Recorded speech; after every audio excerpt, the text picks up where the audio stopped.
Friends, welcome to सीको सी student. मेरा नाम है आशीष। आज हम रिवाइज करेंगे रिटर्न्स अंडर जीएसटी।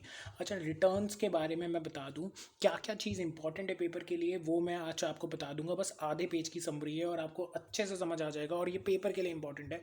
देखिए, हम कब रेक्टिफाई कर सकते हैं एरर्स ओमिशन इन GSTR 1। देखो, अगर हम GSTR 1 फाइल करते हैं, क्वार्टरली करते हैं या मंथली करते हैं, आपको पता है लास्ट डेट 11 तारीख रहती है, मतलब अगले महीने की 11 तारीख। अगर मान लो किसी महीने की GSTR 1 में आपको गलती पाई गई, तो क्या मैं रिवाइज कर सकता हूँ? हाँ, कर सकते हो, लेकिन नहीं, आंसर में आपको लिखना पड़ेगा आप रिवाइज नहीं कर सकते हो। आपको अगर कोई करेक्शन करना है, जो भी एरर या ओमिशन हुआ है, तो आपको उस मंथ में करना पड़ेगा, उस मंथ की R1 में करनी पड़ेगी जिस जिस मंथ में आपको ये गलती मिली है।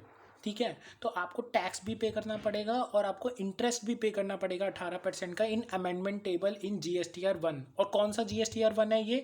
जिस महीने में नोटिस हुई है। फॉर एग्जाम्पल, मैं एग्जाम्पल भी दे देता हूँ। मान लो मेरे को जून 2020 की कोई गलती है और मेरे को फरवरी 2021 में मिली, तो मैं फरवरी 2021 की जो R1 जाएगी ना, उसके अंदर ये रेक्टिफाई करूँगा।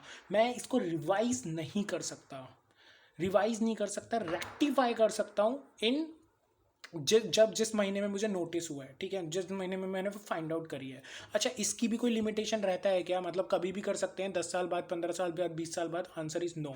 Earlier of filing of GSTR 3 of September month following following and of financial in which detail pertains और फाइलिंग ऑफ एनुअल रिटर्न। अच्छा, मैं बता दूं, जैसे कि मैंने जून 2020 लिया था, मैं चलो इस वाला साल ले लेता हूँ, जून 2022 की बात कर रहा हूँ। जून 2022 की मुझे गलती मिली, मैंने कहा क्या करूँ, तो मैंने क्या किया, मैंने कहा ऐसा करते हैं, जून 2022 की गलती मिली है ना, और ये कब तक मतलब कब तक इसको ठीक कर सकता हूँ? तो इसको मतलब जून 2022 का एंड कब है?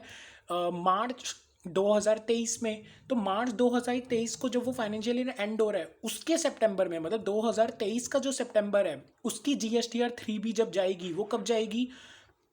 अक्टूबर में। तो 20 अक्टूबर को जाएगी, तो 20 अक्टूबर या फिर उसकी एनुअल रिटर्न कब जाएगी? ये 22-23 की 31 दिसंबर 2023। तो विच एवर इज अर्लियर, जो भी आप पहले फाइल कर रहे हो, इन दोनों में से हो सकता है क्या? कई लोग एनुअल रिटर्न भी पहले फाइल कर देते हैं, भैया मार्च तक की चीज़ें बनी, इन लोग अप्रैल में कर देते हैं। तो जब भी आपने एनुअल रिटर्न फाइल करी, जो भी विच एवर इज अर्लियर है, तो उस टाइम तक आप अपने आप को रेक्टिफाई कर सकते हैं।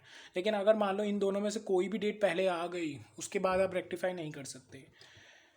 लेकिन अच्छा, एक और चीज़ होती है, तब भी आप एरर और ओमिशन रेक्टिफाई नहीं कर सकते अगर आपकी स्क्रूटनी में केस लगा है। भैया डिपार्टमेंट को ही आपकी गलती मिल गई है, अब क्यों रेक्टिफाई कर रहे हो? अब तो सीधा डिमांड लगेगी।